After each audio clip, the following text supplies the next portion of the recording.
Rivalries are essential to any form of competition, and esports is no exception. Bad blood, hype, and history can help create storylines that not only up the ante on a single match, but transcend games and live on for years. So from the iconic grudge matches to org pride, let's count down the top 10 rivalries in esports. Kicking off our list at number 10 is Team SoloMid and Cloud9.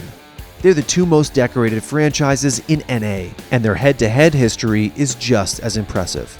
Since C9 joined the NALCS in summer 2013, these two teams have met in 6 out of 12 finals. Cloud9 does not drop a single game in the playoffs, and look at that. They are a team that works together and likes each other. That is the best team in North America. Early on, Cloud9's team-first gameplay got the best of TSM. But then one particular Danish superstar changed the course of the rivalry forever. That's the game! TSM goes to Bull 5 and takes down Cloud9 to be the 2014 North American champions!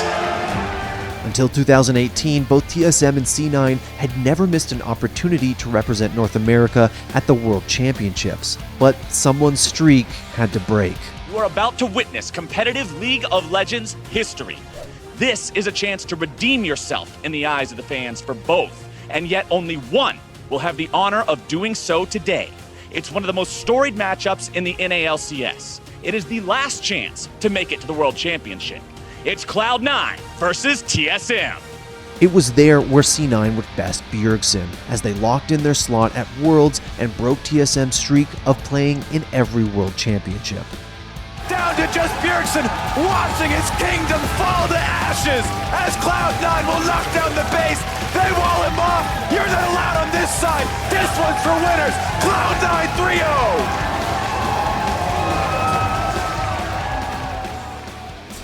Coming in at number 9 are Mango and Armada, a rivalry that's unfolded over nearly a decade of competitive Super Smash Bros. Melee, and become a foundational face-off that moved the game itself forwards. I think they're a really good rivalry in the sense that they both represent different styles of play in the game. Armada focuses more on, the optimal stuff, just to by the textbook, what you're supposed to do, and that's how you're gonna win. Where Mango represents the side of the game with endless possibilities. Going into Genesis in 2009, Mango was the United States' best smasher, while Armada was a young upstart from Europe, a region with zero competitive presence. The two met in the finals, paving the way for their future rivalry. 2 years later, just before Melee's explosive growth, Armada and Mango faced off in the Genesis 2 Grand Finals, but this time, Armada took the upper hand.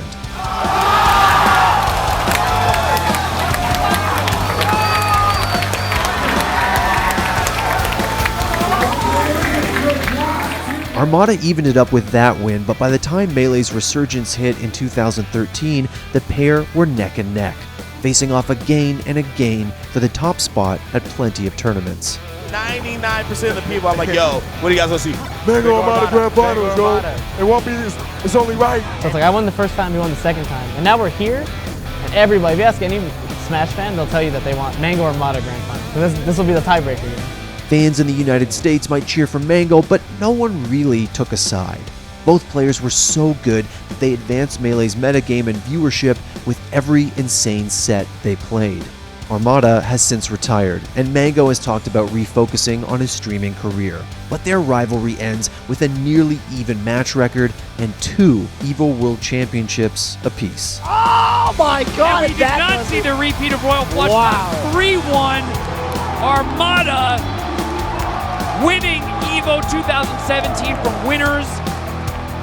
Congratulations to my man. Like I said, no one has worked harder, and a hug of respect between these two fierce competitors.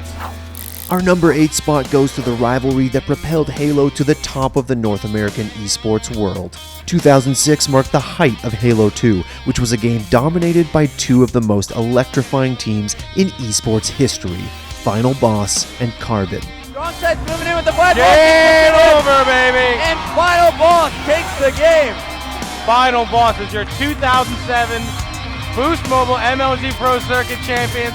With the Ogre Twins and Walshy, Final Boss spent the last year brushing aside every team they faced. That was until a group of young upstarts that went by Team Carbon challenged their throne.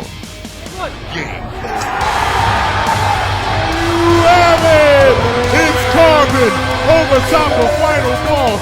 Final Boss and Carbon met in the National Championship Finals in 2005 as Team 3D and Team Freaks.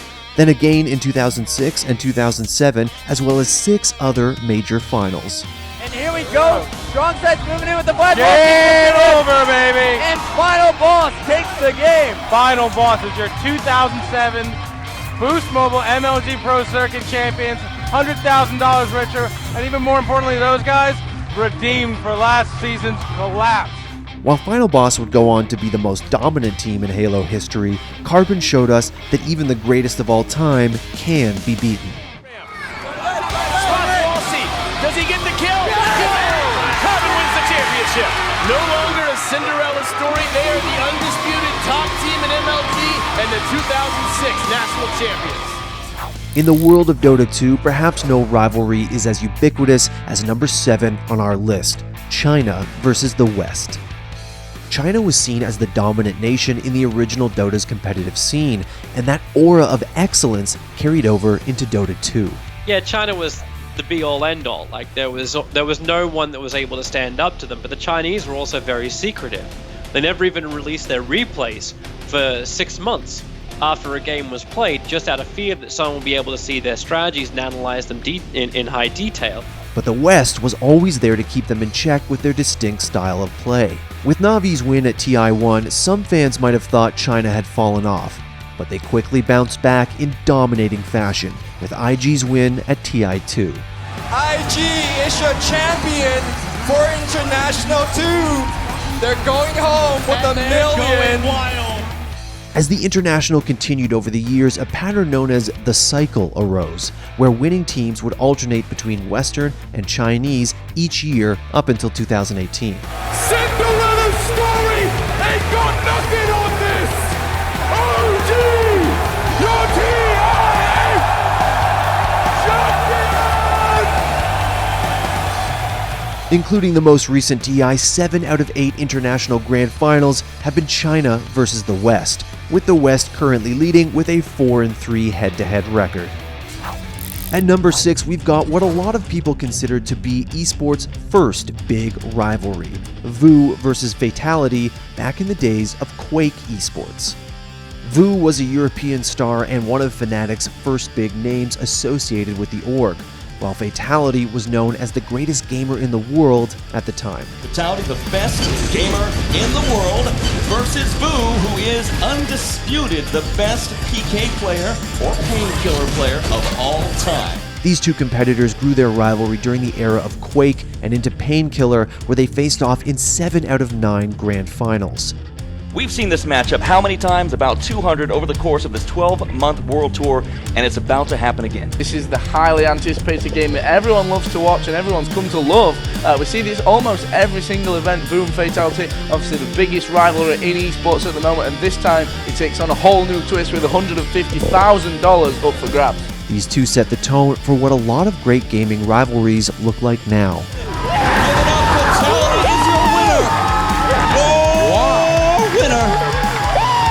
Yeah, you can hear him. He's going crazy down there.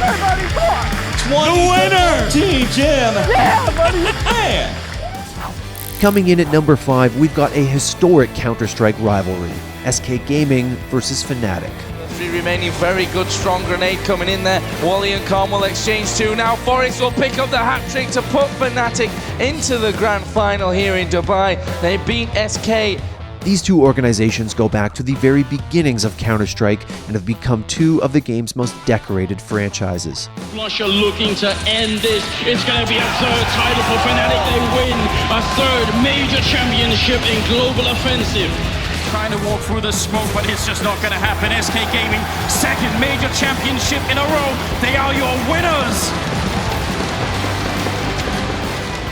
Over the years, many players, including GetRight, Forrest, Olaf, and Fallen, have passed between the two teams and added fuel to the fire that was already raging from their matches on the game's biggest stages. There's one of them, and there's the next. Taco to take the last kill of the game, 16-6 in favor of SK Gaming as they make it through to the playoffs, and Fnatic go out of the tournament here.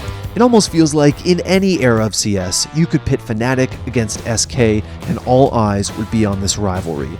And it's one that eventually bled into League of Legends as well. Fnatic versus SK Gaming goes back many, many years. Are you aware of that storied rival? Yeah, I'm aware. Even in League of Legends, we have been for like 2 years playing against each other already. He's trying to take the Nexus down. Is anyone going to be able to deal with this one? Catches him with another axe. He's very low. They're pushing on the Nexus. I do not believe it. He's stuck in there. Captain takes down the Nexus. Daigo and Justin Wong are among the fighting game community's oldest rivals and represented the West's struggle against Japan's dominance in the early days of fighting games. That's why it comes in at number 4 on our list. These two have been playing each other for so long. This has been the classic America versus Japan rivalry.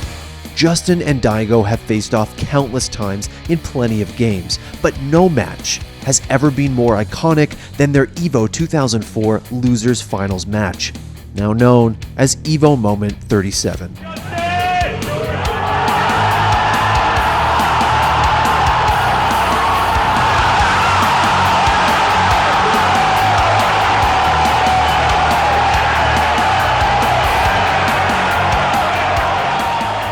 Daigo had long been considered one of the best fighting game players in the world, while Justin Wong, North America's Wunderkind, had often played the role of challenger. Their lifetime record is relatively even, but every time they face off in Street Fighter 4, take any risks with a character like Rufus. Daigo with a great bait there. Street Fighter 5, players playing so defensive, and that's gonna be one game for Justin Wong. Or even Marvel vs. Capcom 3. This is a bullying, a standard bullying. We need a spirit bomb right now to help out Daigo. It's guaranteed to be hype. Justin and Daigo have been going head to head for more than a decade now. And with both of them still at the top of their games, we'll likely see many more matches between them for years to come. Oh no, it's all gonna come right down to this. Daigo, Daigo Omahara takes it. And Justin must admit that was an excellent match, and the crowd is on its feet. Daigo! Evolution 2009. Daigo Omahara, the Japanese legend, has returned to face his perennial American opponent, Justin Wong. When we think of Call of Duty esports, it's hard not to think of the rivalry between OpTic Gaming and Faze Clan, which is why it comes in at number 3 on our list. The shot caller in a 1v2, 39 seconds remaining. Krim is going to get finished. Faze will take your Season 3 championship. Faze and OpTic didn't just clash on the competitive stage, their rivalry started on YouTube, where both organizations were forces in creating COD content. If it all fails, just throw it back in my face. I can take another go.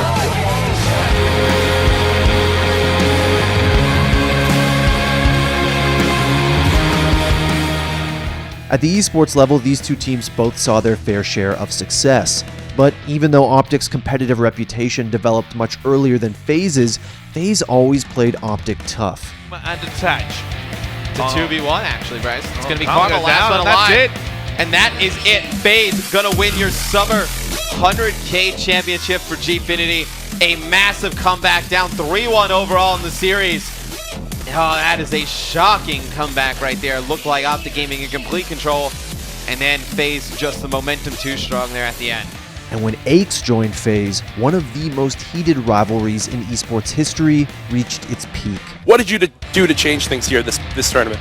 I mean, I really didn't do anything. I mean, it's kind of fell a point for me after we beat OpTic at Columbus. And I mean, I don't want to say anything got boring, but I was just kind of focusing on other things. But I mean, coming to this event, the World Championships coming out, biggest event of the year, definitely something I want to get my second ring in. You know, I'd have 2 more than Nate Shop.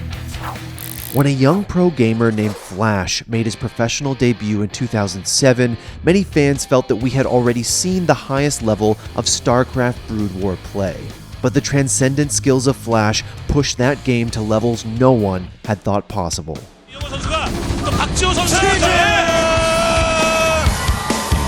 야, 지금 김태경을 상대로 해서 한 방에 끝내버렸습니다. 아, 이제 당당하게 타이밍도 알아요. 카메라 타이밍도 알아요. 아, 글쎄요, 이영호 선수. And no one was able to push Flash to his absolute best more than Jaedong, which is why this rivalry comes in the runner-up spot on our list. Flash is the most dominant player in the history of StarCraft, the last player to be named Bonjour. But when he did lose, more often than not, it was at the hands of Jaedong, the de facto best Zerg player in the world. This has been nicknamed the Dream Final. So many players have been waiting for a final such as this one with two people who just seem to be unbeatable. Flash needs to move out fast. He knows that. He's attacking now. But you can see Jaedong just has too many mutalisks. There it is. Good game. Jaedong closed out the first game.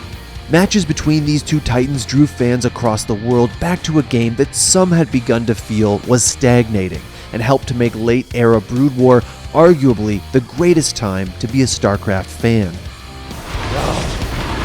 진짜 영무탈 나왔습니다. 골리앗 없는 팀을 한번 잘 노린 거죠. 네. 48방에서 다크점이에요. 네. 이재동 선수는 이기고서도 그냥 서로가 서로를 인정할 수밖에 없는 그런 경기를 펼쳤네요. 네. Perhaps no rivalry in esports has pushed a game as far as Flash versus Jaedong. And even today, almost a decade later, their matches still send shivers down our spines. Oh, and there's the GG from Jaedong! Flash has made history once again by coming out, getting the golden mouse, beating the best Zerg in history, and taking the double title, MSL, OSL, in the same season. When you think of the biggest rivalry ever, your mind immediately wanders to the biggest names on the biggest stage. No single rivalry in esports exemplifies those two things more than the telecom wars. And that's exactly why SK Telecom T1 versus KT Rolster comes in at number 1 on our list. A rivalry so long-lasting and important that it dates back to the early days of StarCraft. KTF 그렇게 애를 쓰고 사전에 철저한 준비를 했습니다만은 알아도 못 막는 카드 SK텔레콤의 멤버들 그리고 After StarCraft, their League of Legends rivalry began with a bang. Oh, look at the cleanse, look at the moves! Faker, what was that? When SKT bested KT in the OGN Champions Summer Final in 2013, after which SKT became the most dominant team in League history. Because we really are witnessing, the birth of a dynasty here. 3 times in 4 years is nothing to scoff at. And while SKT are ahead in their head-to-head record, KT Rolster will be attending Worlds 2018 as Korea's #1 seed, while SKT will be watching from the sidelines. KT Rolster's story started 7 years ago. Score's story started back then. Always the almost man. He could never pick up the big trophy. And the KT faithful who've always watched on sad apart from one smiling cow day on the beach in Busan 4 years ago. The org is the 4th unique champion in LCK history. Well guys, that's our take on the top 10 rivalries in esports. Now if you like this video, I'm gonna bet you're gonna like Story of Nico.